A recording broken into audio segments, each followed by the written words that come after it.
So today we are covering the system of kinship, okay? The family and kinship में system of kinship करेंगे.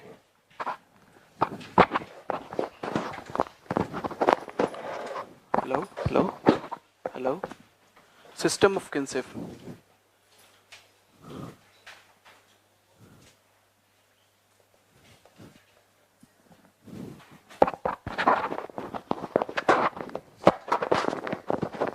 System of kinship.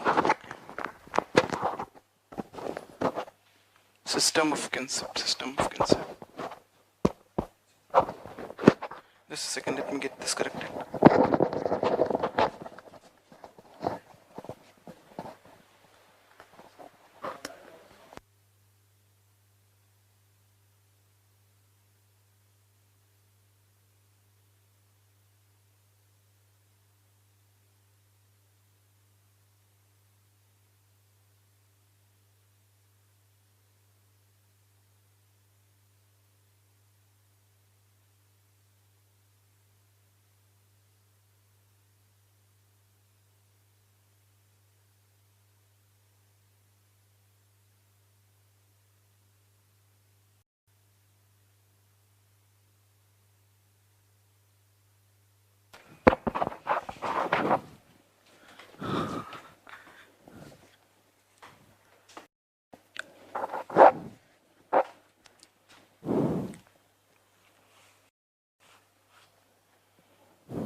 क्या ये चालू नहीं है क्या?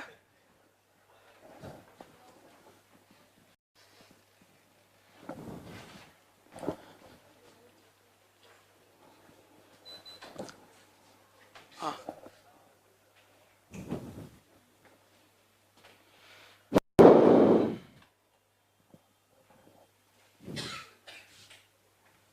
Okay, write down the first question that we are going to attempt. This question I didn't wrote, but again, I'm taking this as an initiative to do question which I don't know, right? Write down the question. Western patriarchy. Oh yes, I have to discuss the industrial class structure, right? Forgive me, okay. Let's finish the industrial class structure, then we would be moving to this. Okay, thank you.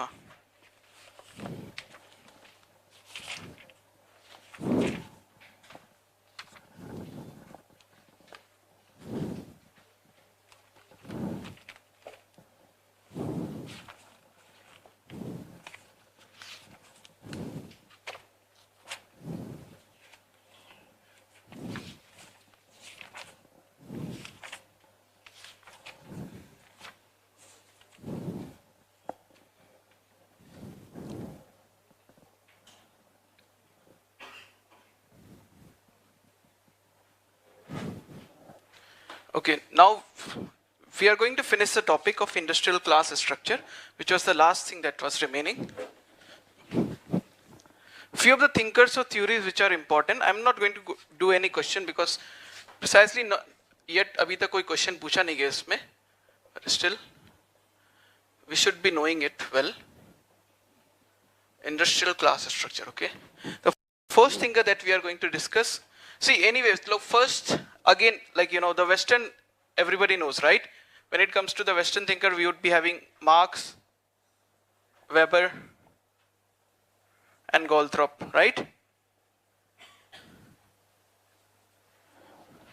We are going to do the Indian part, okay? To start with the Indian one, the one we would be doing is the KL Sharma. KL Sharma. KL Sharma would be using the Weber one, okay? So he would be using the Weber typology to understand what are the various class in India. Write down he identifies 4 classes in industrial class structure. First thinker is KL Sharma, and he identifies 4 classes based on Weberian typology. 4 classes based on Weberian typology. So it's Weberian typology, so it should be based on life chance, right? That is the idea of Weberian typology. Write down the first is upper class. He identifies 4 classes, and the classes are upper class, upper middle class,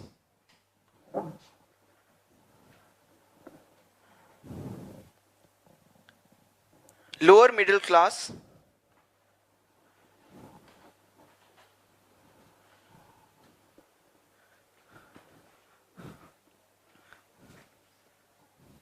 and then working class.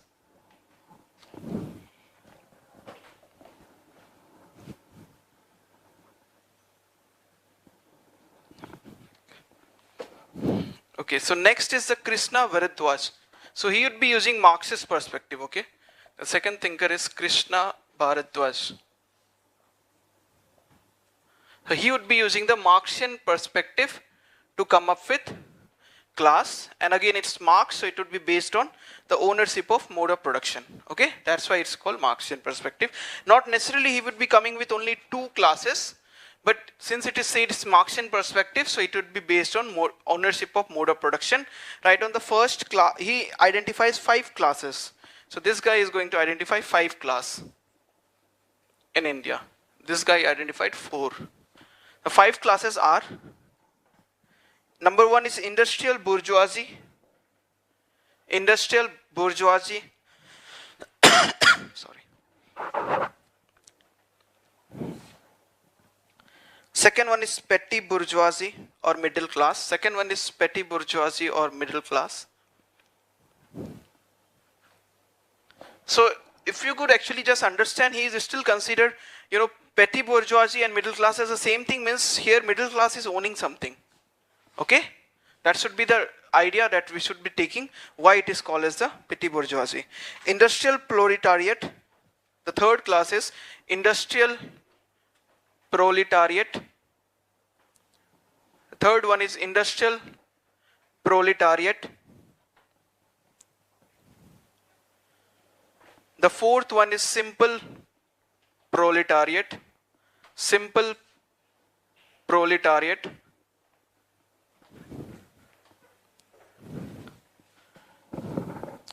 And he comes with a fifth one, which he calls as lumpen proletariat. Lumpen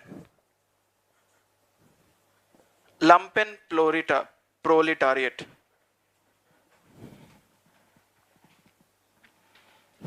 Why he calls this as lumpen proletariat? Because these guys are uninterested in revolution. Okay, they are proletariat. They might be identified as a class, but they are uninterested in revolution. That's why lumpen. Okay. You could write they are uninterested in revolutionary activity. That's why it's called as lumpen. Third one is a study done by Sanjay Misra in Chandigarh.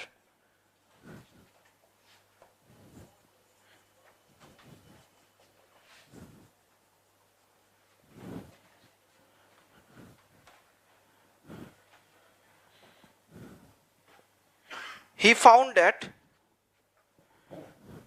we are going to study what we are going to understand what Sanjay Misra has told about industrial class structure. He did the study in what we call Chandigarh. Okay, he found that local institution.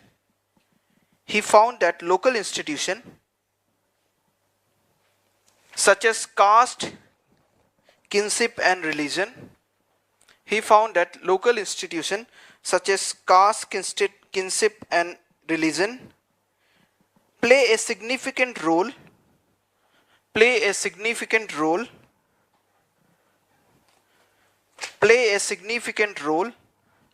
in defining the relationship between man and machine.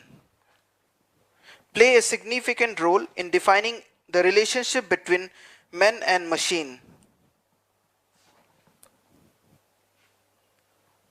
Relationship between men and machine. In various studies, it has been found that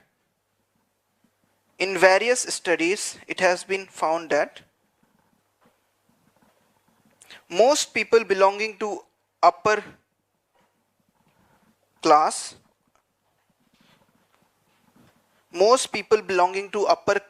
it's a class, okay, not caste, upper class and middle class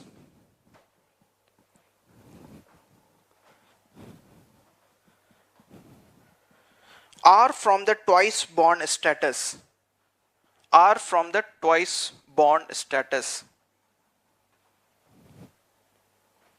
are from the twice bond status. Okay.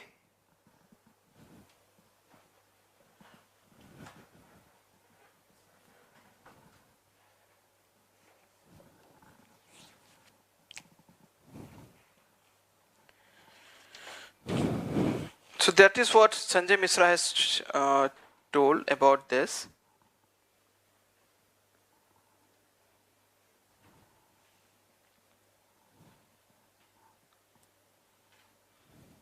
Okay, yeah, that would just suffice.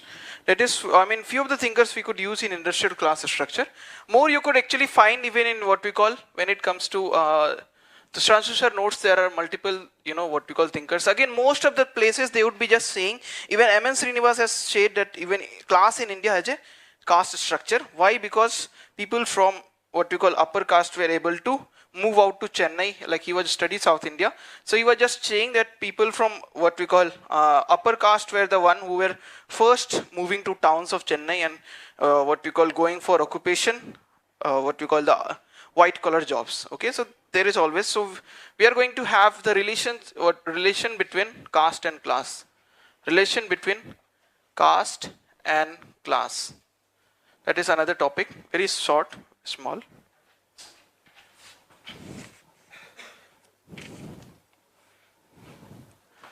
Okay, so in this we are going to understand what are the conditions in which caste turns into class character. Okay, and what are the conditions in which class become like caste. Okay, so this is what we are going to study. So basically what we can say, I'm just going to explain it, I believe pretty much, it's a self-explanatory thing. When does caste become class? When based on caste hierarchy, economy is controlled. You can just write a single line. When does caste become class? Just write caste become class,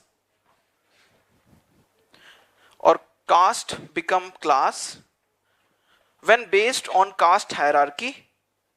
When based on caste hierarchy. When based on caste hierarchy, economic resources are distributed. Economic resources are distributed.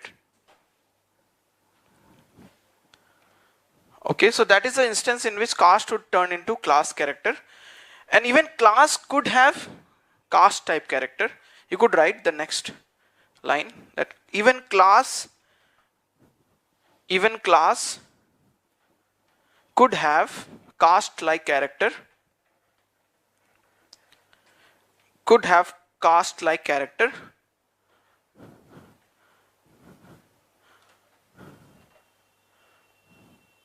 when it tries to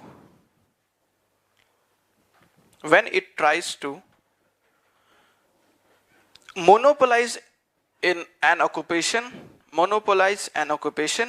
when it tries to monopolize an occupation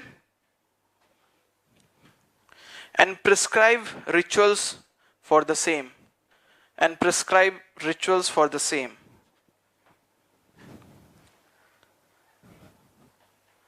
Okay, so A.R. Desai, who was a Marxist, he said that what we call when economy is feudal, it would be based on caste. It would be caste-ridden society.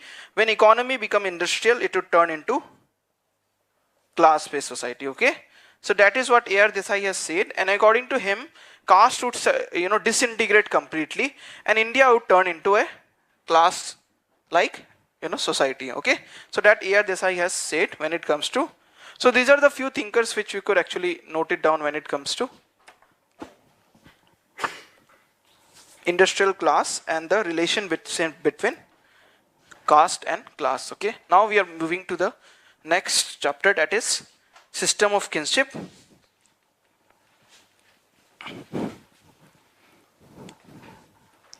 Most of the question when it comes to paper 2 system of kinship, religion and society are pretty much based on current affairs. Okay, it's pretty much based on something that is they would be mostly asking about the contemporary trend, what is happening, what is not happening, something on that line. Okay, so and that is the reason when I was thinking like what exactly to teach in this, but still I felt we would be still discussing some of the question. Okay, so that it is better. And again, the exercise that we do, in which we what we call try to relate paper 1 and paper 2, even that could be very much useful. Okay, so we are doing the system of Kinship.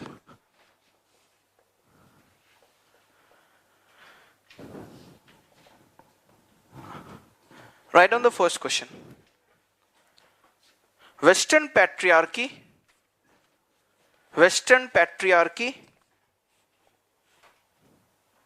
which surrenders feminine principles. Western patriarchy which surrenders feminine principles is the development project in India.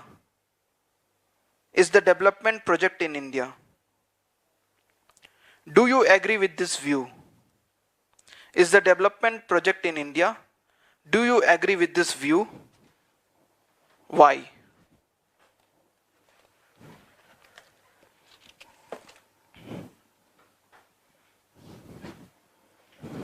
I actually couldn't understand the question for 5 minutes, I guess. I don't know what it was written. What is your understanding? Can anyone share his understanding of this question?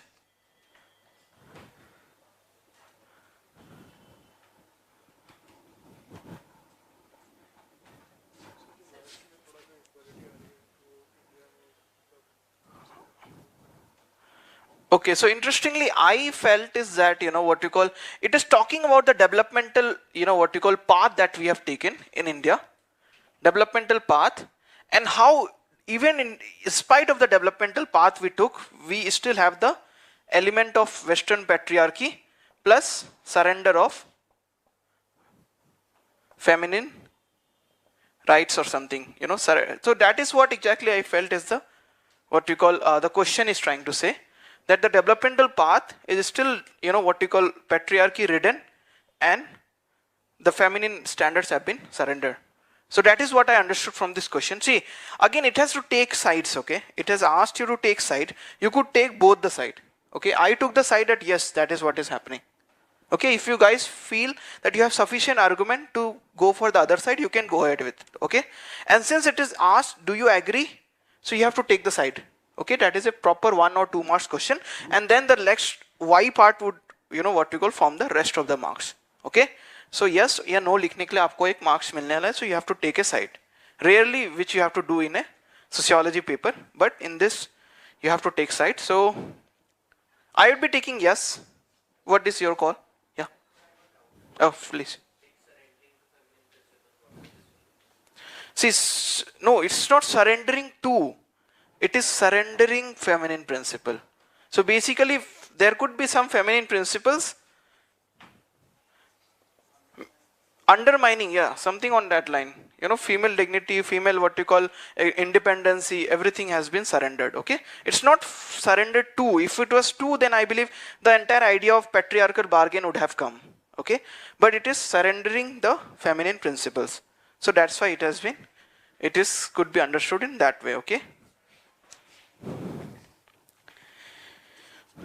Okay, just a second. So for this, we could actually use many thinkers. Okay, I mean, at least one of the thinkers which we could easily use is the Sylvia Welby, right?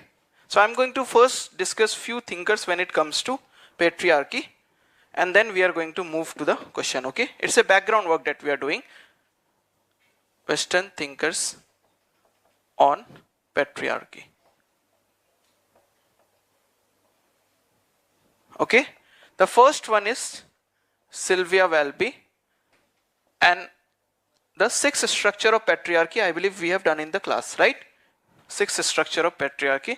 Pretty much, as I told you, what we call, this theory was pretty broad, and that's why I went with what we call, that's why I, what we call, tried to explain that in class. Okay.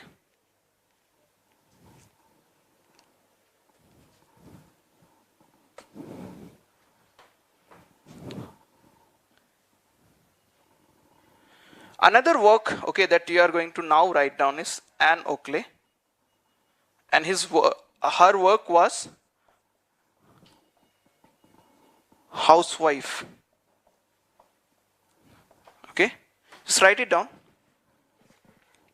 According to Anne Oakley, we are doing the background work, okay? We are yet to attempt the question. I'm just still what you call coming up with thinkers which we could utilize in the question. Just write it down. According to Anne Oakley,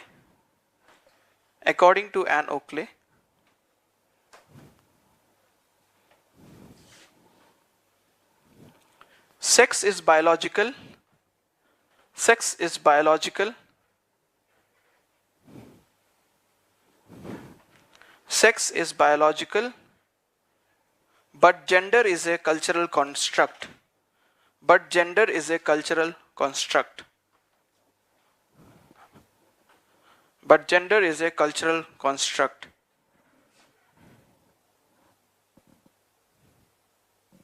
According to her,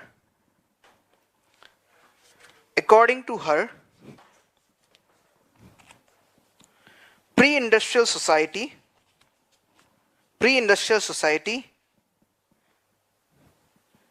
had equal space for both men and women. Pre-industrial society had equal space for both men and women in all kind of work. In all kind of work. It was only during industrialization. It was only during industrialization that changes were brought to the role of woman. That changes were brought to the role of woman, and she was branded as a housewife. And she was branded as a housewife.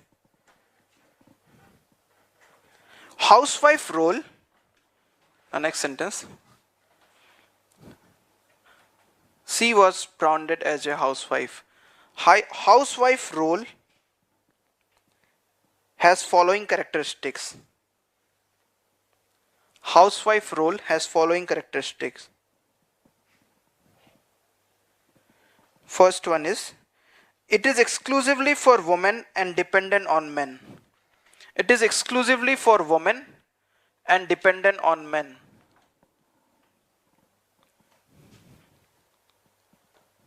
Okay. Number 2, it has the status of non-work. Number 2, dependent on men. It is exclusively for women and dependent on men. Number 2, it has the status of non-work. Non-work.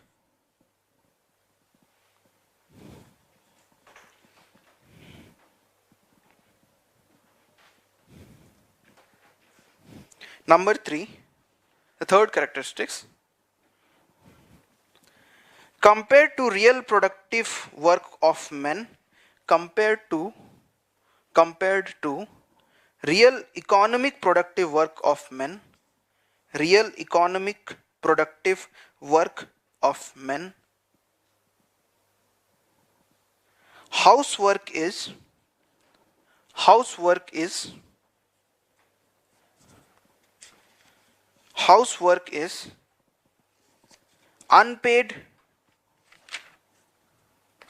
unpaid, privatized and isolated. Unpaid, privatized and isolated.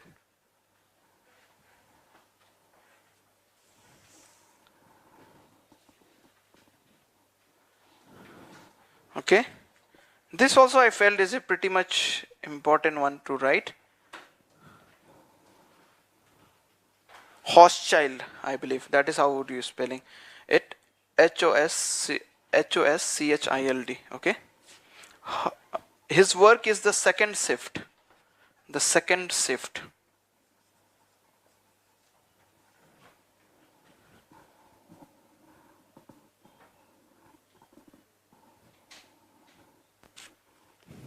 Okay. Just write a small line on that. He has argued that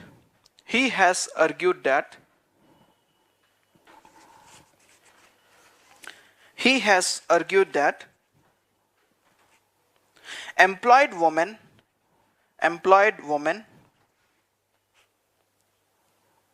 employed women are doubly harassed by men.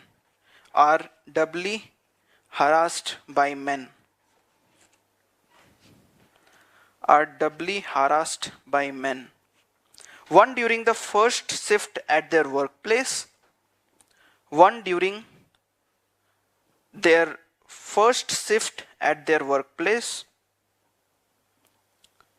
One during their first shift at their workplace. And secondly, in their second shift in the form of housework. And secondly, in their second shift in the form of housework.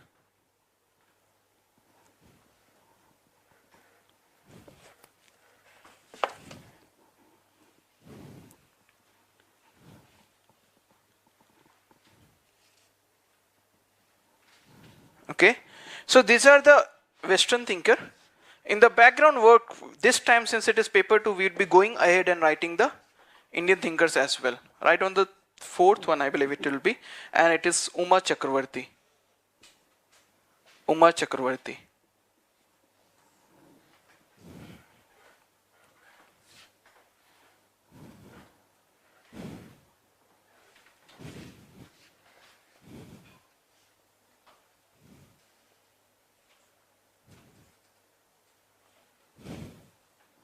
What is Uma Chakravarti said about patriarchy? Her statement is pretty much famous.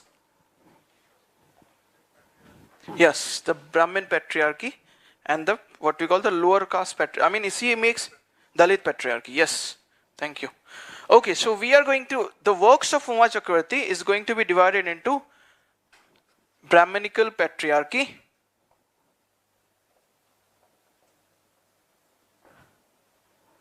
and Dalit patriarchy.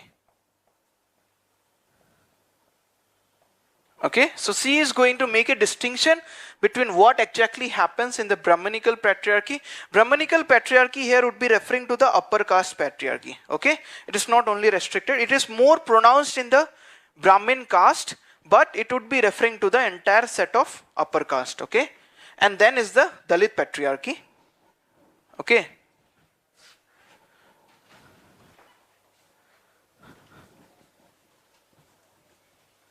So when it comes to Brahminical patriarchy, it goes in the form of, one is what we call, one is taking the form of, the cultural oppression, second is taking the form of physical oppression, something on that line, right? Yes, okay. The Brahminical, write down, the Brahminical patriarchy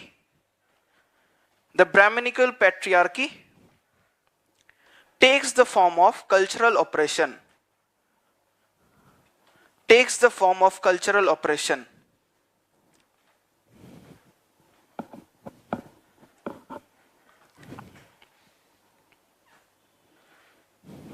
In which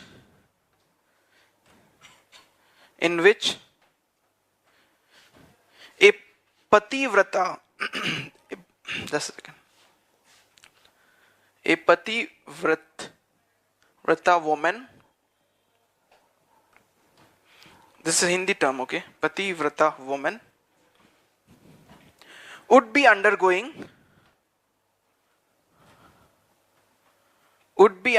fast,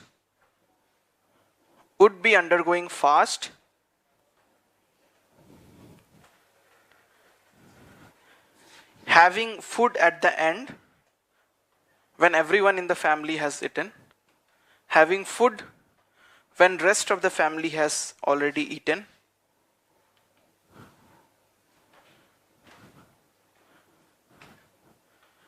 going to the bed at last and waking up the first.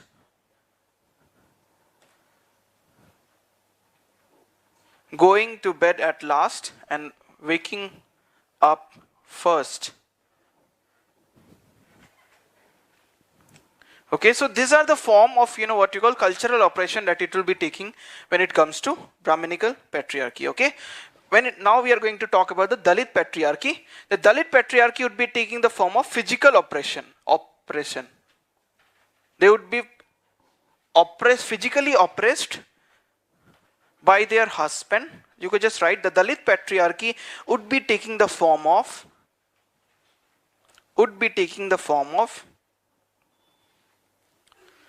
we could even what you call replace the term oppression by exploitation. Okay, I believe the exact term was exploitation only, but anyway we could go ahead still.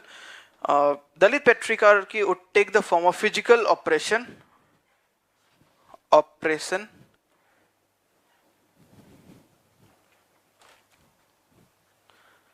from both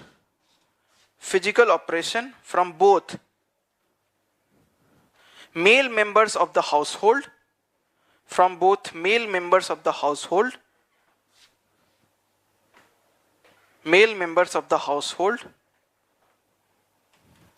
and from male members of the upper caste in society. Male members of the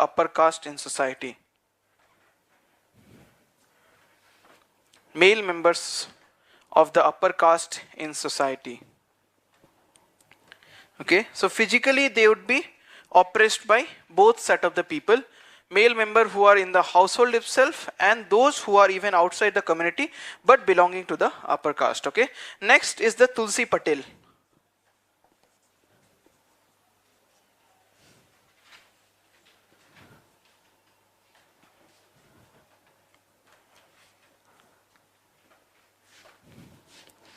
Okay, what Tulsi Patel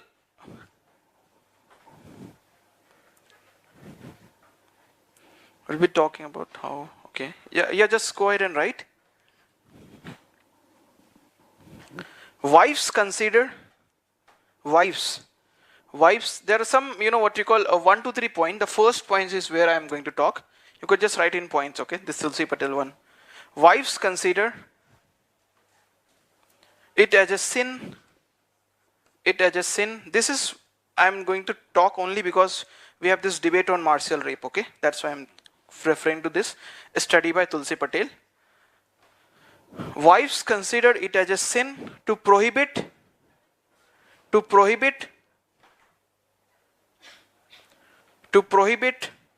their husband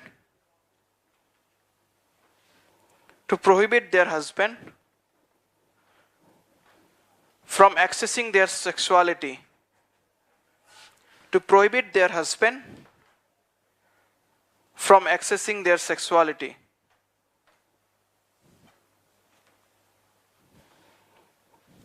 Okay, write down the second point.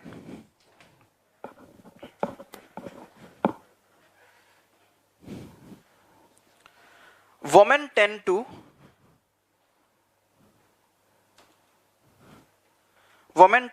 compromise with their health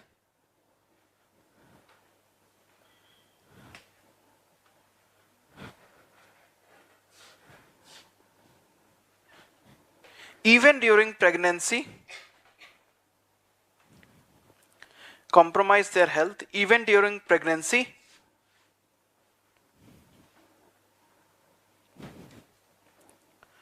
When it comes to interest of the family.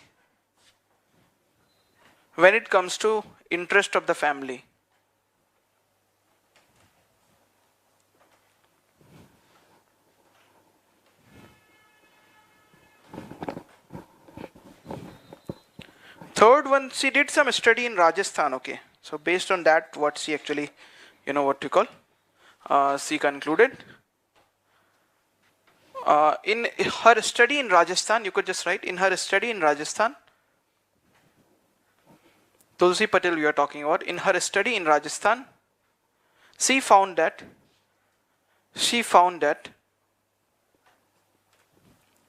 women become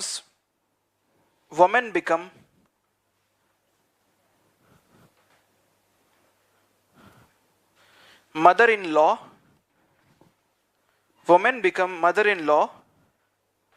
by the age of 35.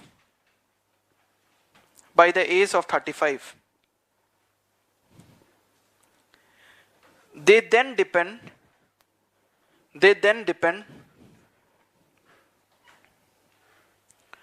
on their son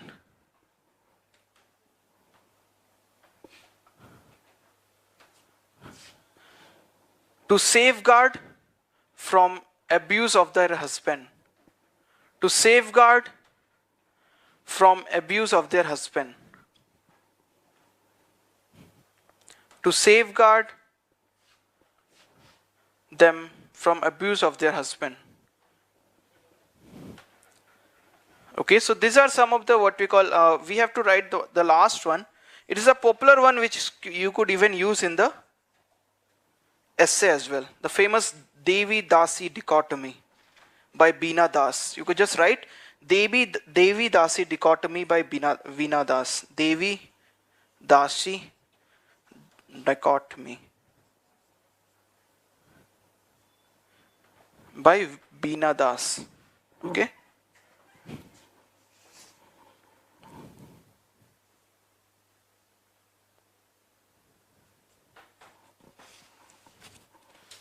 In Indian society, write down one sentence. In Indian society, patriarchy as a social institution.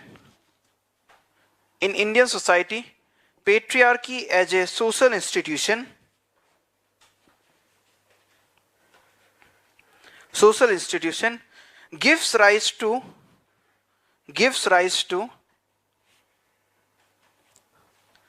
other social values.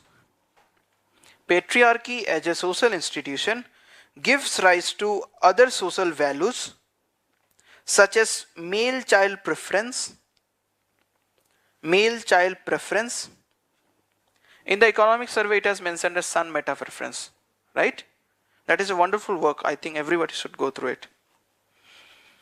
Male child preference, comma, sexual purity,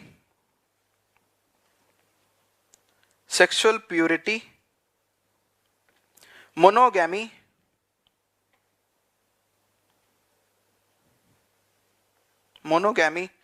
fasting by women,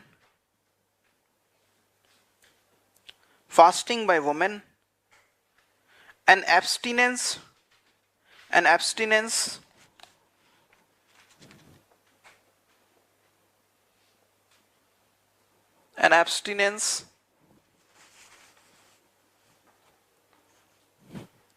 of women from public discourse.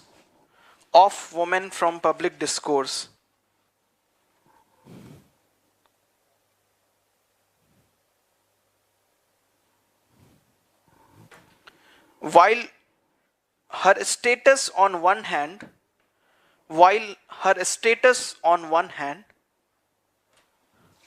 is of Devi in scriptures,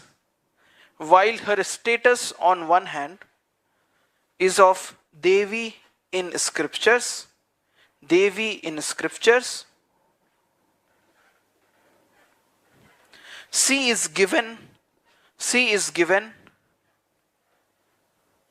treatment of a dasi.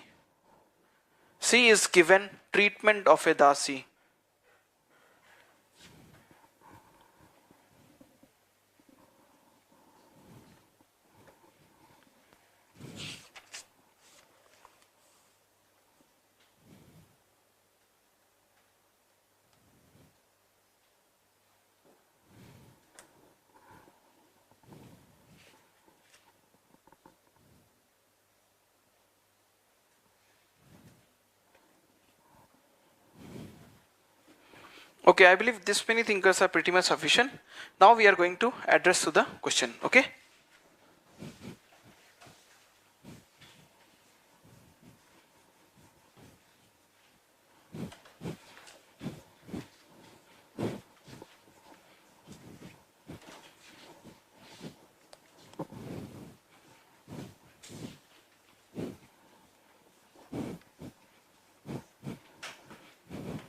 This question and the next question which I thought of actually taking in the class, which I would be taking, when I was studying it in the morning, I was like, seriously, was this in the class, was this in the paper or not? I actually was, very much perturbed by the question. Anyways, okay. So we are going to now come up with, okay, so introduction could be the definition of patriarchy. Okay. Just write down the definition of patriarchy given by Sylvia Valby. I believe that would be a better introduction to go ahead with. Introduction. Now we are attempting the question, starting with introduction. Patriarchy defined by Sylvia Valby. Patriarchy defined by Sylvia Valby as a system of social structure and practices. Patriarchy defined by Sylvia Valby as a system of social structure and practices. As a system of social structure and practices in which men dominate. System of social structure and practices in which men dominate and oppress. Men dominate and oppress women. Men dominate and oppress women. Okay?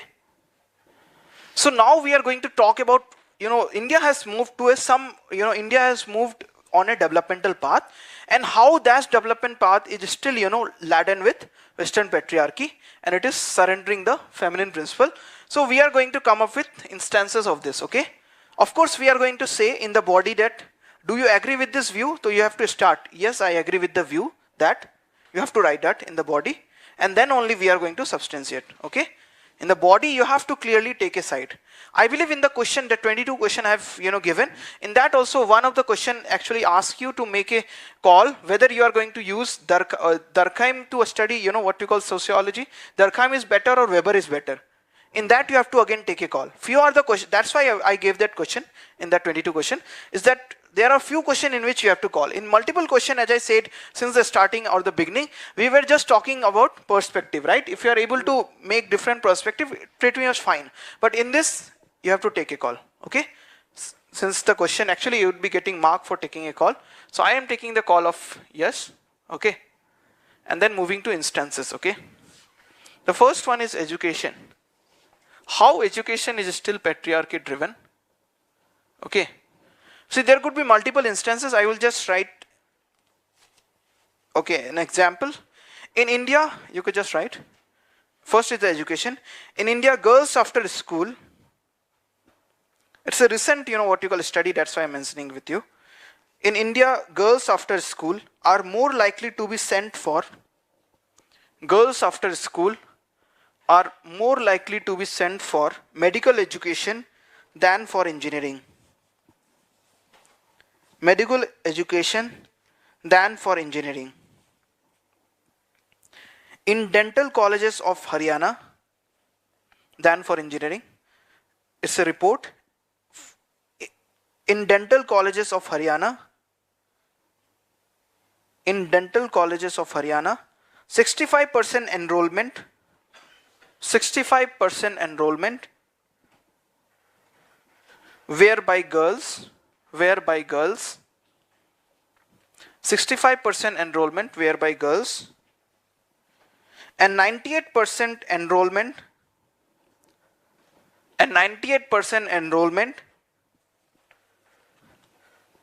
in mechanical engineering, and 98% enrollment in mechanical engineering whereby boys. See, in education you can go ahead and write a lot of things, okay? It's usually said that even why there is a what you call re-emphasis on education, because even now that notion is there, a wife has to be educated, okay? Even though we are what we call, we are going for education, we are pressing for education, but that is only to be a better to play the role of mother or play the role of wife better. Okay, education is still instrumental in that role only. It is not talking about a woman scientist or something on that line, or a capable independent woman.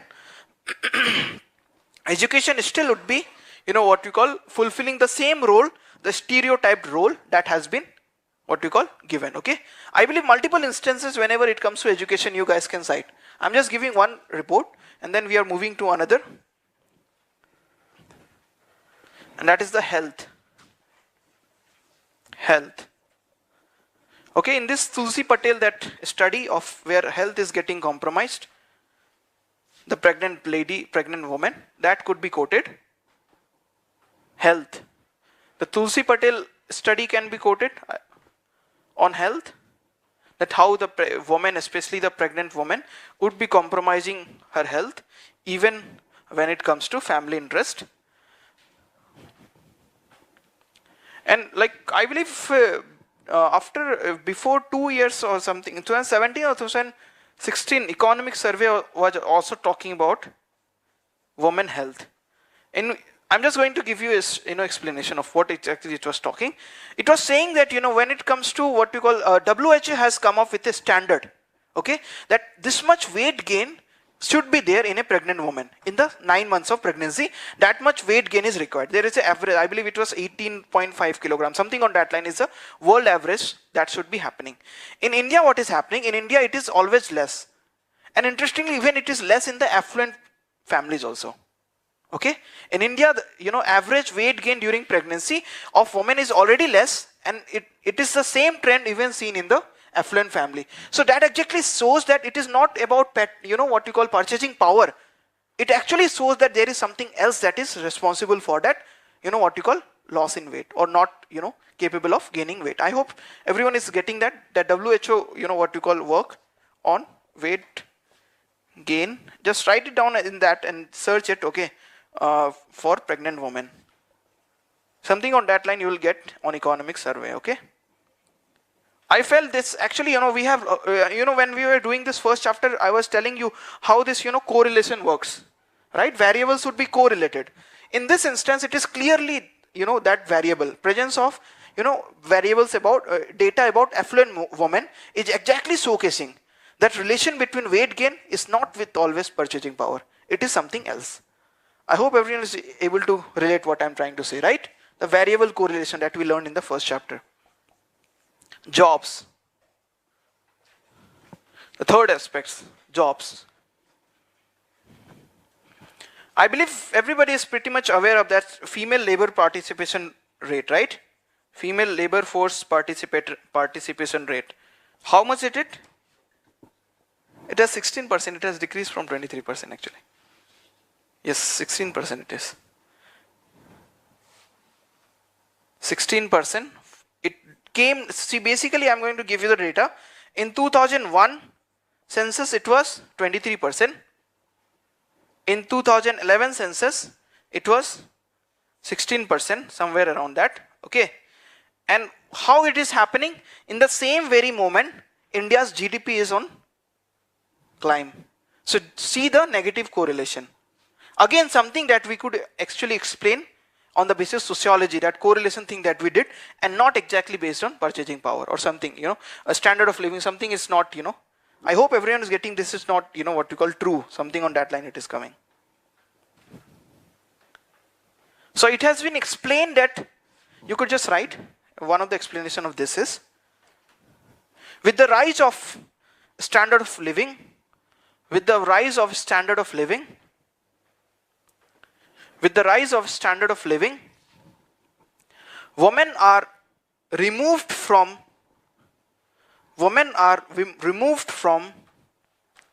workforce. Women are removed from workforce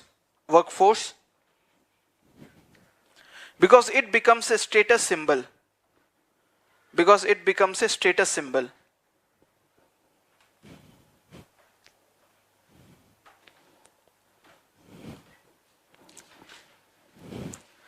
Okay, you guys should also go through what were the other region this happened. Okay.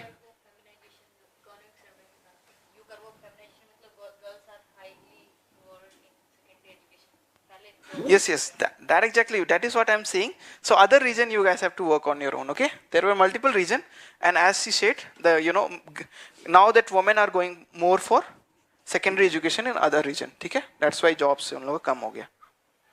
The fact is correct, my dear. Did you check? Yeah, this may nahi fit hoga. That's what I said. That's why I said you guys should be doing this as an extra exercise at why it is happening. Okay. Okay, but I believe then it is the perfect one, okay? When it comes to facts and figure, I usually am not wrong.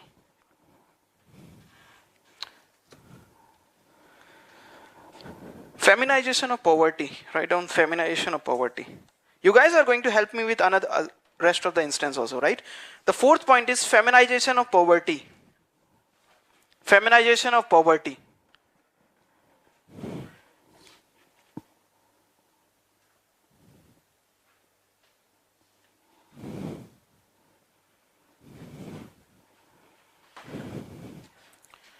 The chances that, just write one line explanation, the chances that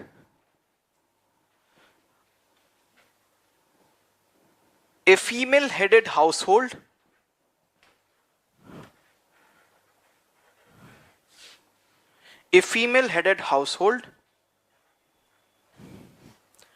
would be trapped in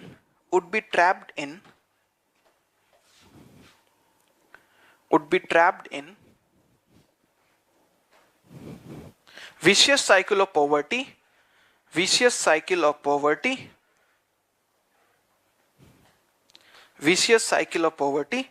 is higher than any other form of household.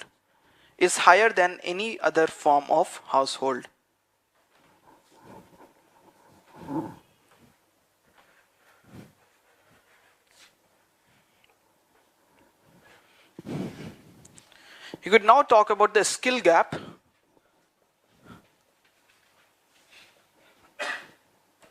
Pretty basic, you could just write the skill gap among female is higher than male population.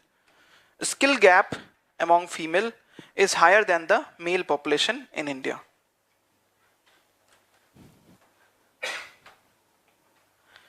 See, here you get a chance to elaborate more. For example, you could say how this vocational education has been completely a male sphere. Okay, and apart from that, you could even mention what we call the STEM education. In that also, women participation is pretty much less. Just write it down. Vocational education has been a male sphere.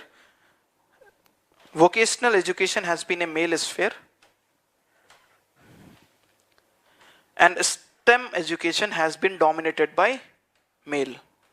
And STEM education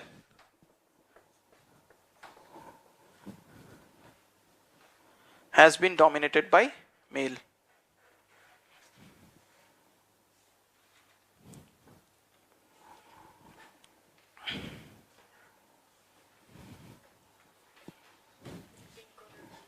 Yes, the entire idea of pink collar jobs given by Karuna Ahmed also can be used. We have done this thinker, that's why I'm just repeating it. Pink collar job. Okay, and we did one more thing when we are doing this one, I believe, right? Vertical and high, what you call horizontal segregation, right? There are few jobs in which women are pink collar jobs, in which women are concentrated, and then they would never be able to break the glass ceiling. Okay, they would be usually in the lower or middle management, and there would be less of a concentration in the higher management. So two ways to understand the segregation of women in job. Okay, one is that they are concentrated in few of the jobs, and the second is in hierarchy also they are pretty much in the lower and middle hierarchy. Okay, we did both of this. If you go through the notes, you would find the Karuna Ahmed part and another part also, the vertical and horizontal segregation of job. Both of this thing has been done. Okay, now you guys have to help me with other more instance if you feel that we are left with.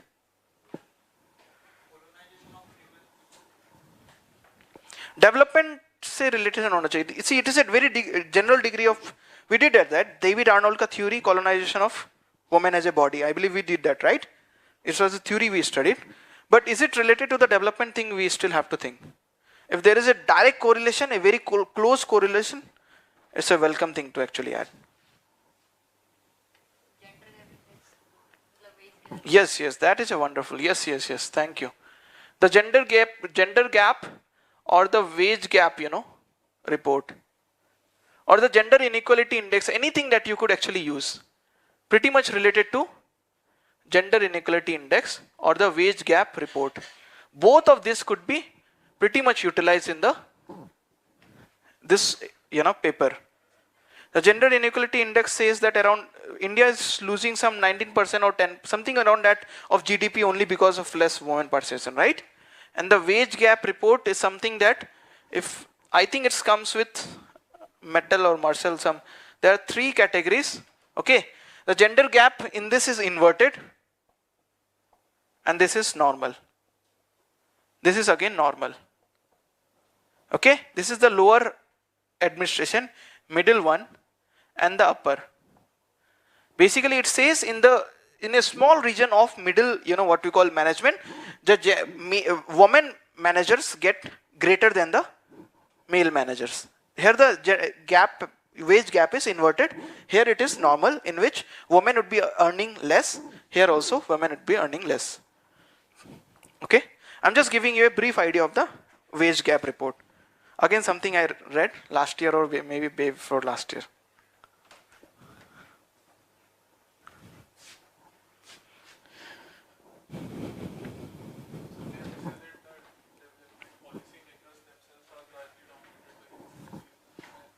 Yes, even the entire, what you call policy maker, parliament ka percentage, 11% can be, I think it has increased this time. This time it is more, 14% it is. So you could just even use that also. It could be 7th or 8th point in which policy makers, 14% only are women.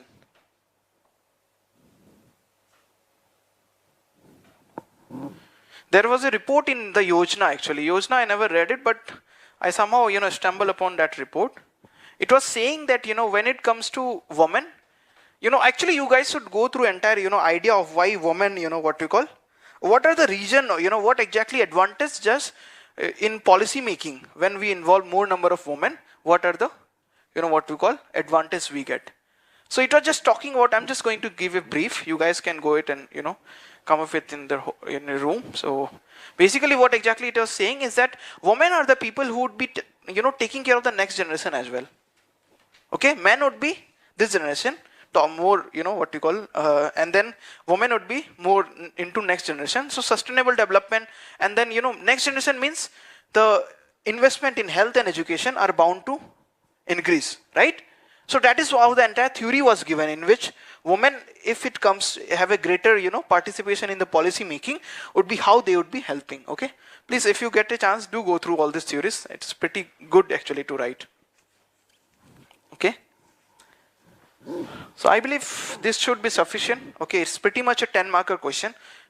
Most of the diversity we have already. Yes.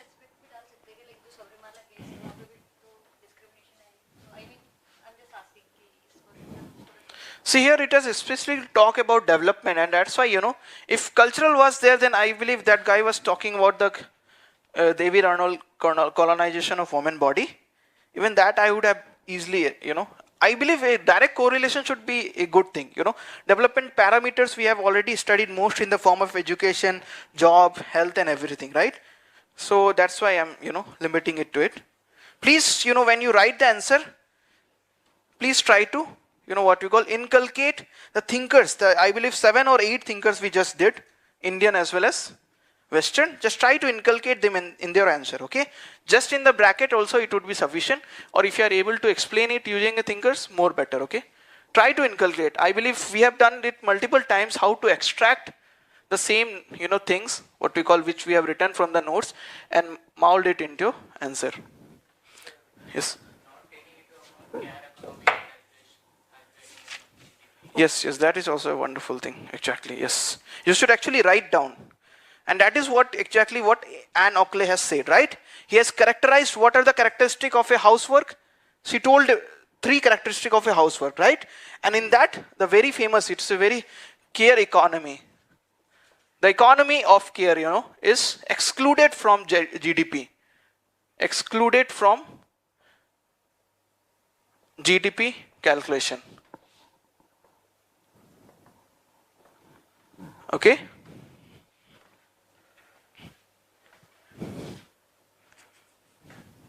So here we could use the Anne Oakley one theory, okay, that we have studied in her work of this housewife.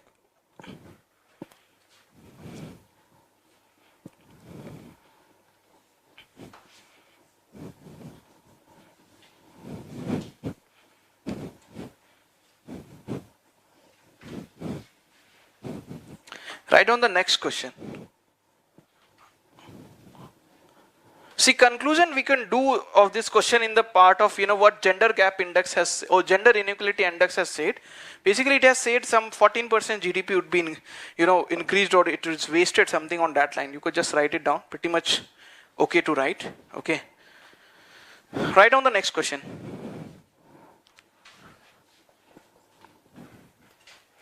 Illustrate the importance of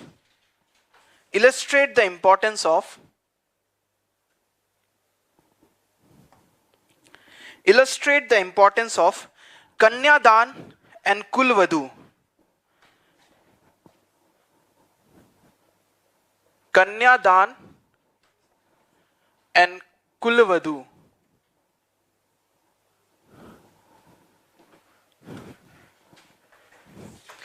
In changing institution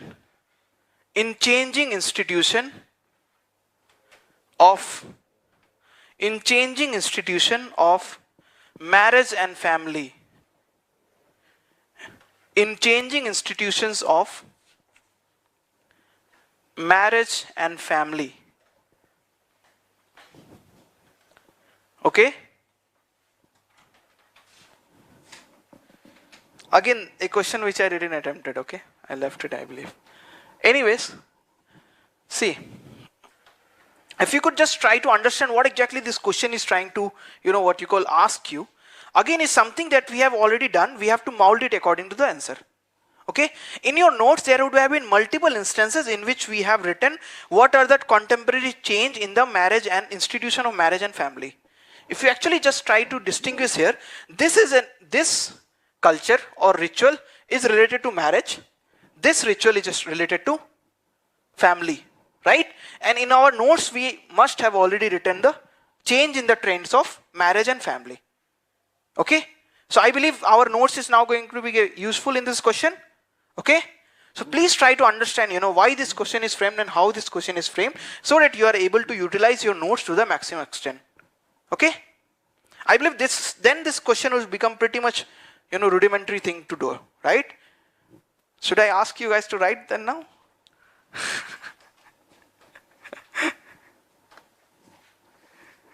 Okay, this time we are doing the reverse. I would request you guys to attempt this question and then we would be discussing it.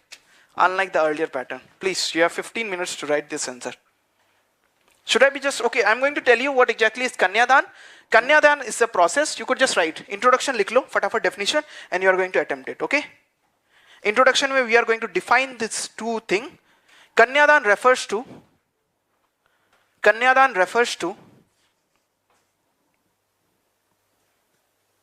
the ritual in which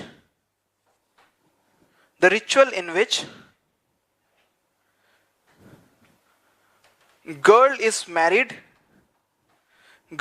married before hitting puberty. A girl is married before attaining puberty. And henceforth is considered as a paraya dhan.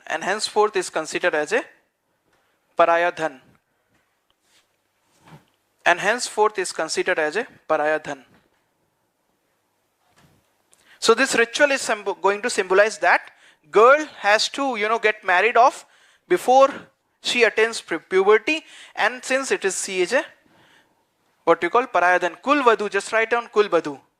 Kulvadu is the eldest daughter-in-law in a family. Kulvadu is the eldest daughter-in-law in a family. Okay, now I would request you guys to attempt this question. You have 15 minutes to do so.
Okay, so has everyone written the answer? Okay. So we are still going to focus on the changing one, okay? Not the institution of Kanyadan, but the changing is how it is changing. So what do you guys have written? Can anyone help me with this? Just this part for first one.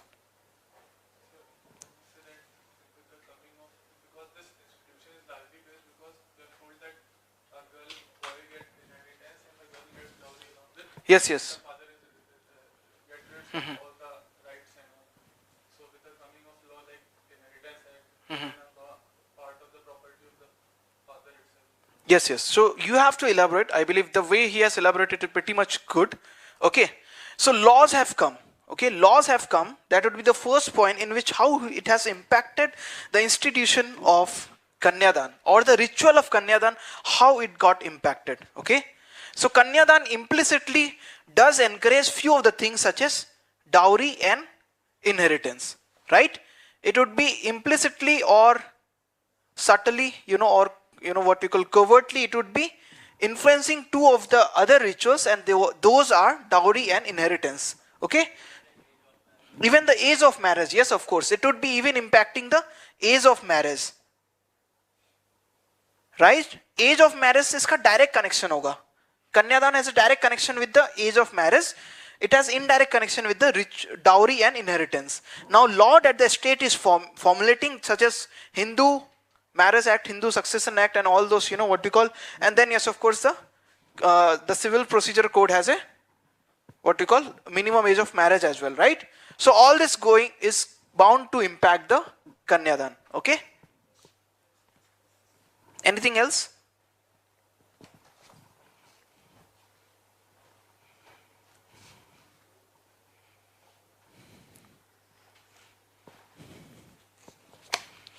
Okay, so what exactly I wrote, I'm going to tell you. Okay, I'm going to add the point. The second point which I felt is going, happening nowadays. I got this idea from this marriage photography, which comes when you have a friends, big timeline and friend circle, right? So basically, this entire ritual,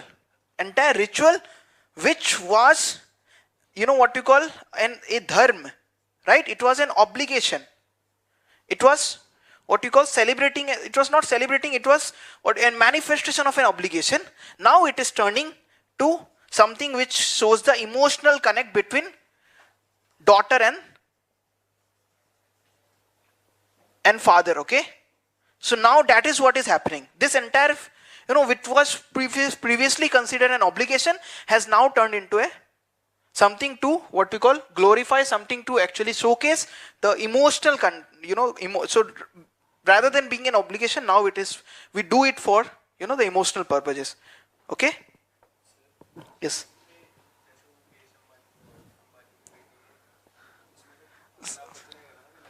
Yes, that is the third one. Yes, I will tell you exactly.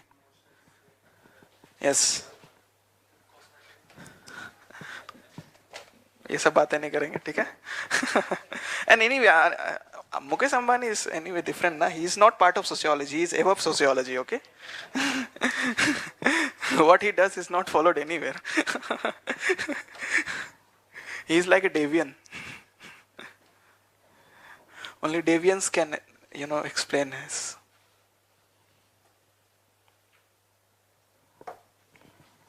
Okay, so ritual has now become from obligation to something that signifies the emotional connect between daughter and son. Okay, so now you have seen what is actually happening is that what exactly, the ritual I am going to tell you. Okay, this Kanyadan is performed by few people who are eligible according to the scripture to do this Kanyadan are.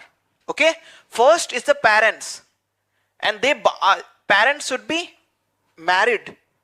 Okay, or any other relative who is married.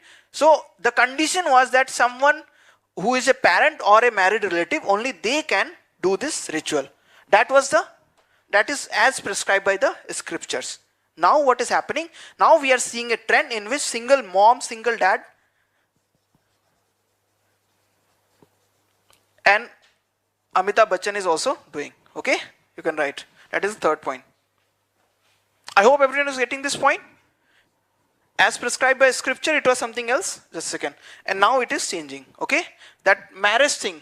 Even if parents is not there, only married people are allowed. Now even widowed or single, men, they are also, or single women, even they are performing this right.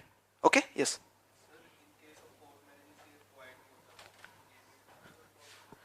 Yes, in court marriages, you just to sign. Okay?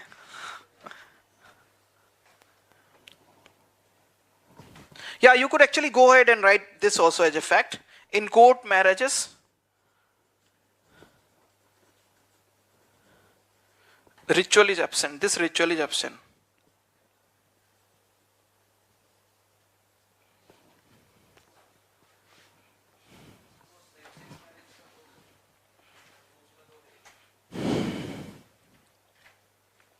See, that might not actually come. Whenever this Kanyadan is talking about this marriage, it will refer to the conventional marriage, okay?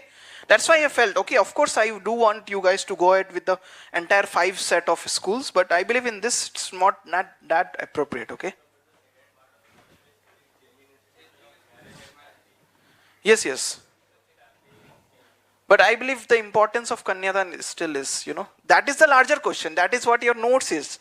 Now you have to curate it to the answer. Na, yaar? That is the entire exercise we do daily. Anyways, you are still independent, you can add, okay? I don't have any problem. I felt that it is not that appropriate, that's why I left. Okay, now help me with the Kulvadu thing. What do you guys have written? Tell me.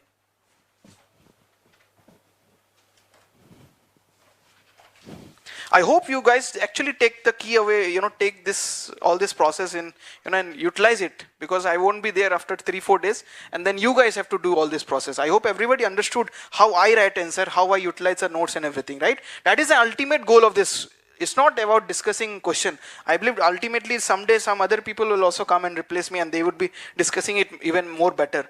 But I believe the process which I utilize is the key takeaway of this, okay? Lectures.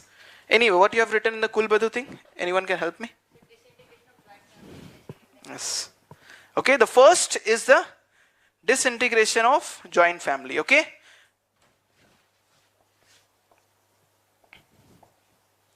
Kulvadu is basically the entire term. If I actually didn't define it the correct way or not, actually I went with a definition, a milder form of definition, because in actual, if it is, we go with the scripture, scripture how it is defined, Kulvadu is always associated with joint family. It has no association with a single, it should be associated with the extended or joint family, no relation with a, what we call nuclear family. In nuclear family, it is simple, Bahu or something on that line, okay? It's never the Kulvadu thing.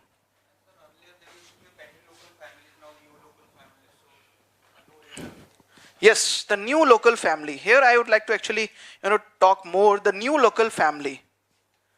This trend, which has changed from the patrilocal family, how things are there.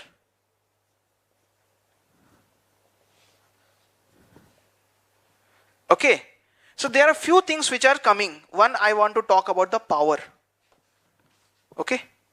Previously, when it was patrilocal family, this Kulvadu was not the actually repository of power. She was acting as a custody of power on behalf of mother-in-law. I hope everyone is writing this, right? Okay. So she was not exactly exercising the power. She was the custodian of power. Okay. She was the custodian of power on behalf of mother-in-law when it was a patrilocal family. Okay. That is not the case when it comes to new local family.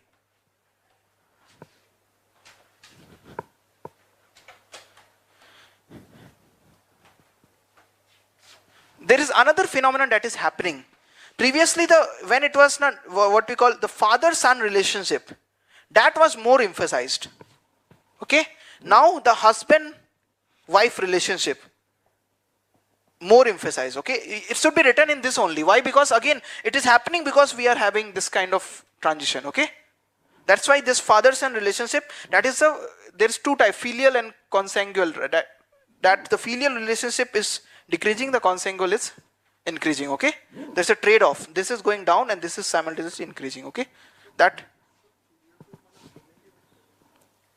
I don't know then. Okay, no, this is the, somehow just use the term. I am not sure if that is the correct term. Yeah, the blood relationship you could just say.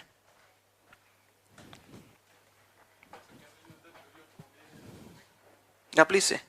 The role bargaining. Yes, yes, yes. We could use the theory of role bargaining as well. I will, what you call, talk about theory of role bargaining and Parson again I would be discussing in detail because it is a very important theory. I would be giving a dictation, okay, on both Parson and Goodey. You could just write role bargaining by Goodey, in which I believe it is self-explanatory unless and until I don't actually explain you. For now, let it be self-explanatory. I would be, what you call, dictating it exactly. It was a pretty important theory.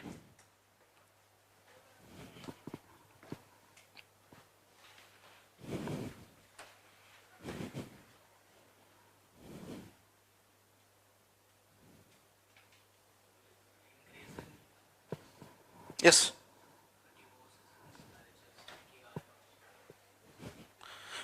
Okay, we would be moving towards that, but it still is a bit in the periphery. Let's be precisely, in the focal point of it. So basically, I'm going to tell you what exactly was the function of Kulvadu. Okay, the function of Kulvadu was that she should be carrier of values and tradition. Right? That is the actual, what we call, actual function that was, actual role that was given to Kulvadu. She should be ensuring that the values, the tradition that one generation is having should be transmitted safe and securely to the next generation. Right? The men should be, trained on that value, women should be trained on that value. I mean, the son and daughter basically should be trained in respectively those values which, what we call, the earlier tradition has been. Okay? So that is something was her, what we call, exact role. Now it is changing into pivotal role. Pivotal role. In which she is selecting which values and traditions should go down. Which values and tradition should be transmitted. Okay, so basically from passive role, she is now turning into an active role.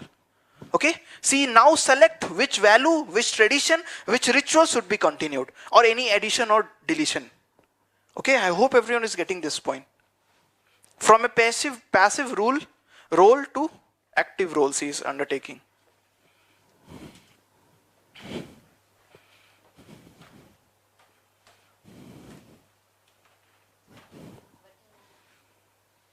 Yeah, the working woman again is, just changing the entire nexus. The working woman also we could just write. Again, working woman would be something that could be pretty much written in the role bargaining part, okay? I would request you guys to write in the role bargaining itself, right? It is something where it could be easily explained by role bargaining. Not necessarily another, point we have to write.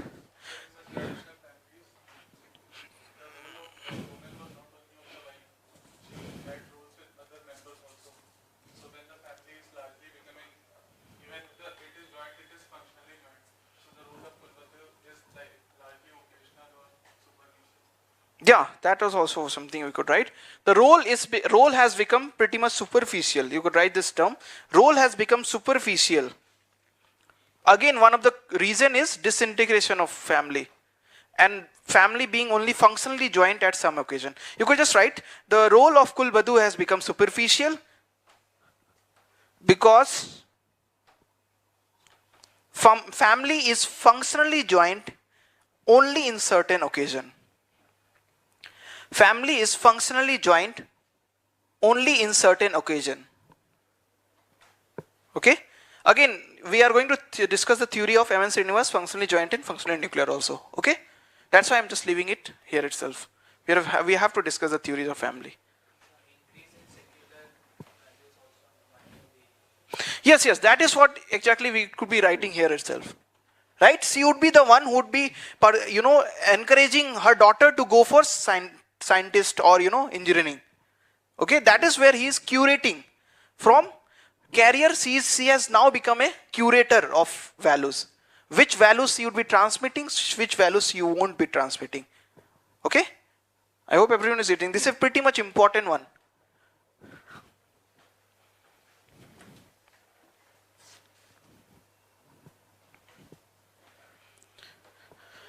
And again, one of the reason of, what you call this family, disintegration and, patrilocal to neoliberal, you could just write C has now become the locus of patriarchal bargain. Patriarchal bargain ka locus, previously it was mother-in-law or the eldest, what you call, of course, the woman in the family. Now it has become the Kulvadu. Only because family is becoming smaller. C has become the locus of patriarchal bargain. Again, I believe we have done this patriarchal bargain, right? In the lecture already.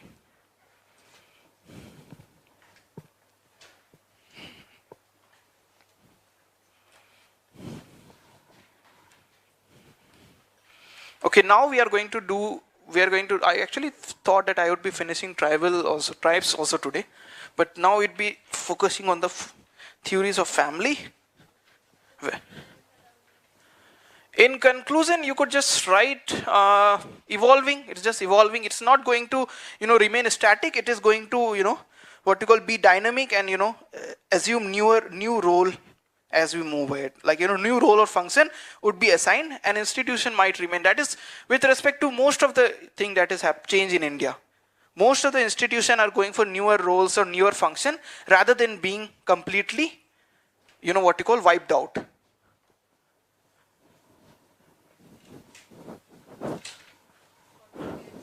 Yeah, something on continuity and change. Yes, exactly. That is something we could actually talk about.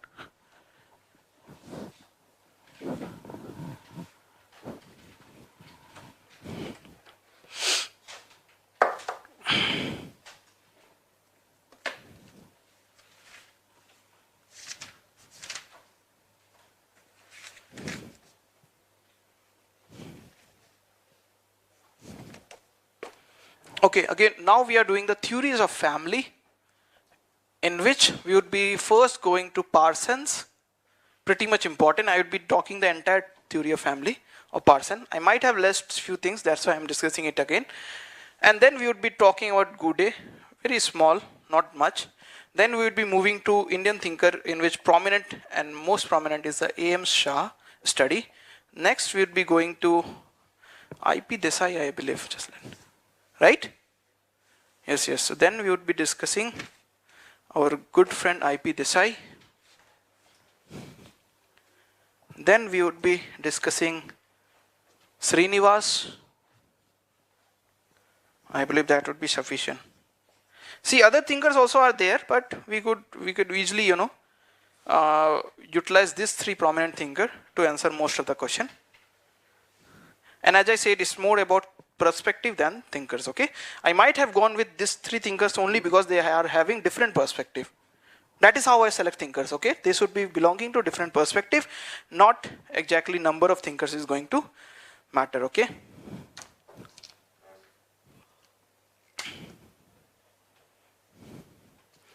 Just write down in Parsons, functionally fit theory of Parsons, and the family being functionally fit theory of Parsons. Okay, now I'm going to dictate and you guys are going to write. According to Parsons, function of family is reducing.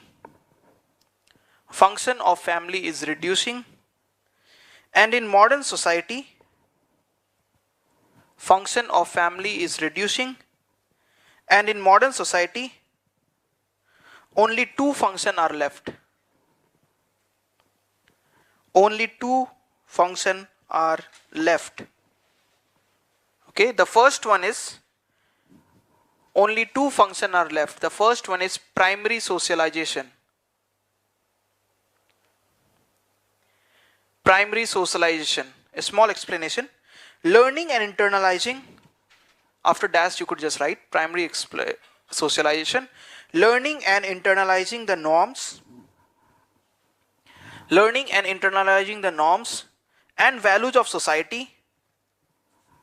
And values of society.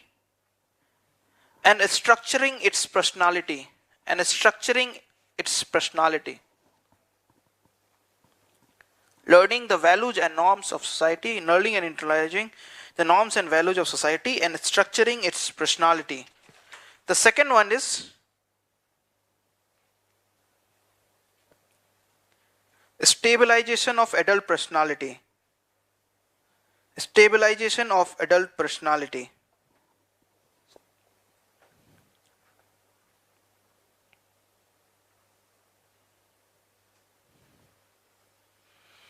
You could write isolated nuclear family, and one must know that Parson would be talking about isolated nuclear family, Murdoch would be talking about nuclear family. Okay, isolated nuclear family and nuclear family are two different things. Okay, just write down. Isolated nuclear family is different from simple nuclear family. Is different from simple nuclear family. Simple nuclear family was defined by Murdoch, as it does not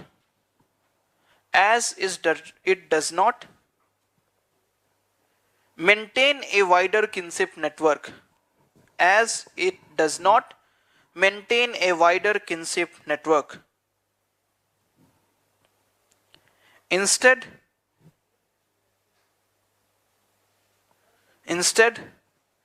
it is confined to itself. It is confined to itself and remain isolated. It is confined to itself and remain isolated.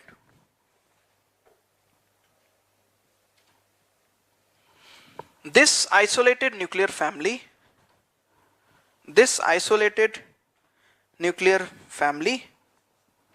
helps industrialization in two ways. The number one is increasing the geographical mobility of family. Helps in industrialization in two ways. First one is increasing geographical mobility of the family. Increasing geographical mobility of the family. And second one is reducing conflict within the family. And reducing conflict within the family.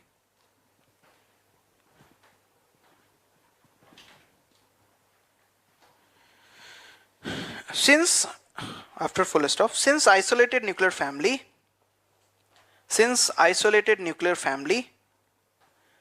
are not bounded by emotional relationship,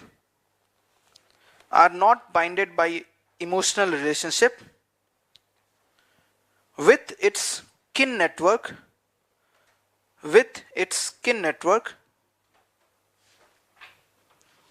hence they do not see with their kin network, hence they do not see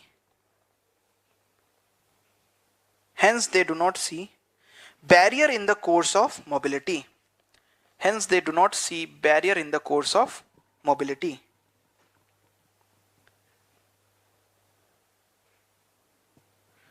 This helps industry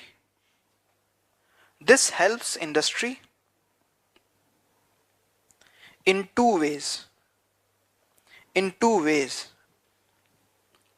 Number one, the most demanding position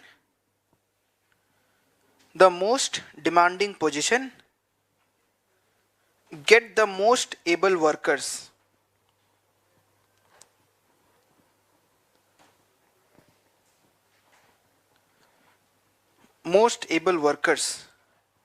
And second one is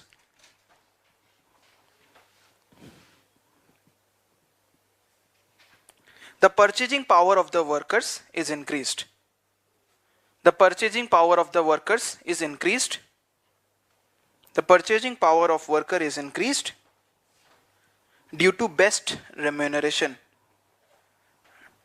The purchasing power of workers is increased due to best remuneration. Okay. So now we are going to talk about the second function. We are going to elaborate on the second function, and that is stabilization of adult personalities. We had two functions. The first one was primary socialization. The second one is stabilization of adult personalities. First one I didn't elaborate it. It is pretty much self-explanatory. Second one I actually want to elaborate more, and that is stabilization of adult personality. Just write it down. The people belonging to working age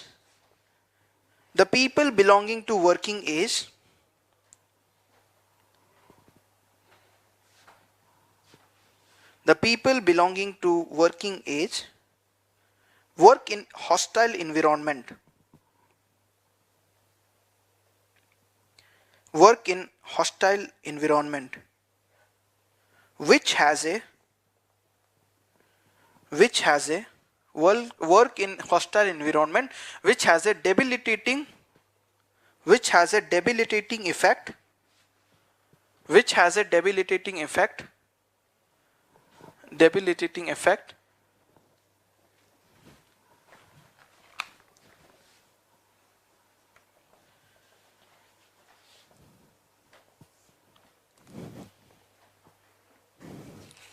on adult personalities.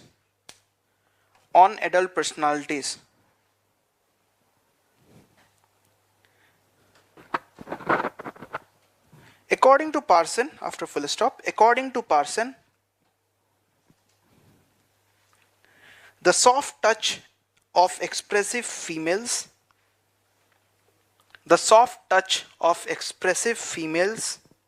that is wife, of course here it is referring to wife, okay?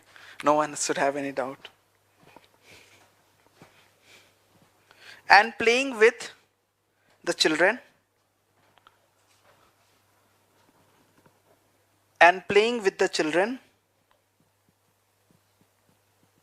reduces the stress.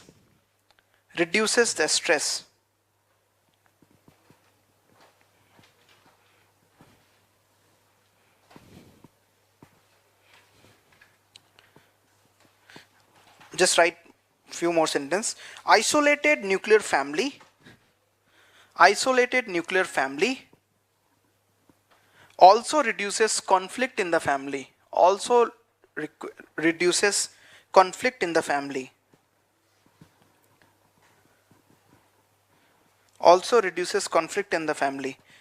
After full stop. Intergenerational mobility. It is different from intragenerational, okay?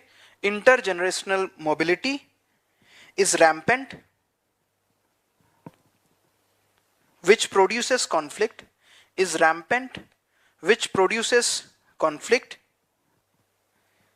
between father, conflict between father. In father you have to write in bracket ascribed status. Father bracket ascribed status, and son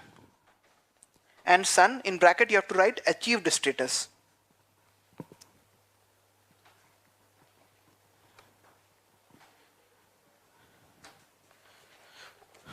After full stop you could just write isolated nuclear family reduces such conflict.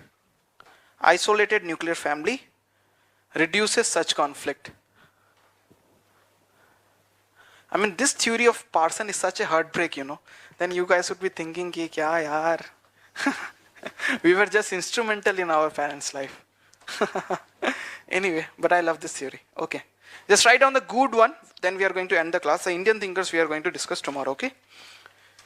William Goode, or I don't know how to spell, just write down. William Goode, Goode, okay? In his book World Revolution and Family,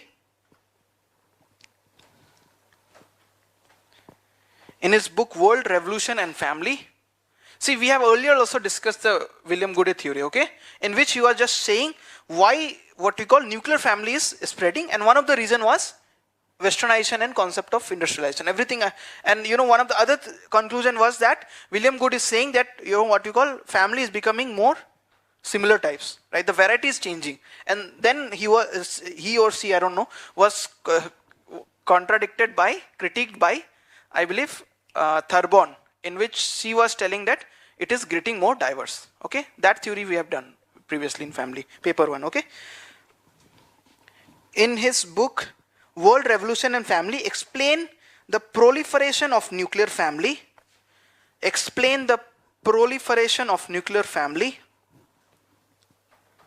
From the perspective of role bargaining. Proliferation of nuclear family from the perspective of role bargaining.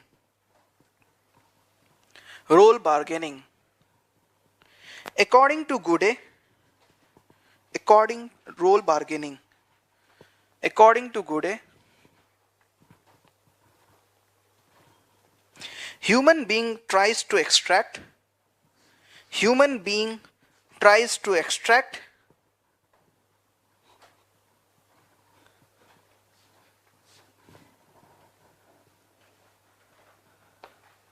अभी मतलब एक friend ने वो कुछ शायरी वायरी डाला था, तो मतलब वैसे ही it was on that line, you know, relationship पे सर। तो मैं बोल रहा था कि इस शहर को है हुआ क्या, जहाँ देखो बेबी सोना मुआ मुआ।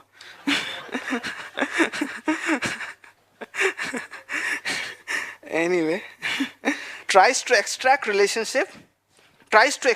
interest from every social relationship. Tries to extract interest from every social relationship. जब प्रॉब्लम फंस हो तो ये वाला फोटो किसके भेज देना, ठीक है ना, गुडे वाला। Extract interest from every social relationship. In a traditional society, after full stop, in a traditional society,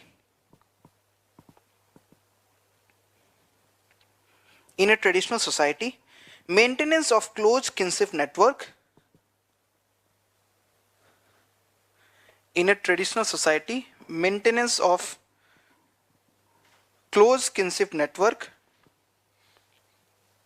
was intended to seek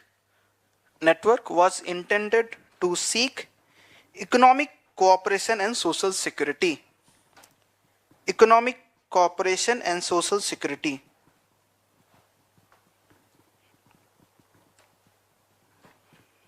But in contemporary world,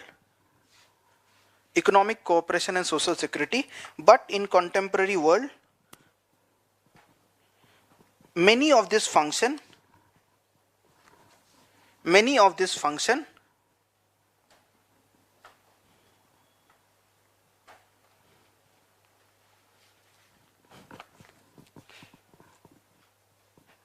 are performed by bureaucratic agency.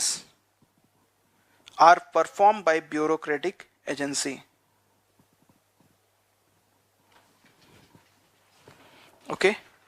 So I'm going to give you one example which was pretty much recent. Example would be, Cognition Builder. There is a company, a startup called Cognition Builder. Okay, I think I've given this example earlier also. I'm just going to explain. What exactly this company does is that it is going to use what we call Internet of Things and technology to, establish some kind of, values. If child rearing, some values has to be done. Some socialization has to be done by the parents to the child. This company is replacing that. Parents would give them a set of, what you call a set of qualities that they want in their child, and these guys would be helping them in developing. Okay? So even the primary socialization, that part is also getting replaced by bureaucratic agency. Just go through this Cognition Builder. एक बार आप लोग Google search करोगे तो इस startup का function आ जाएगा. You would be very much, pretty much surprised. Okay? Okay, the Indian thinkers, we would be doing it tomorrow. Okay? Class is over.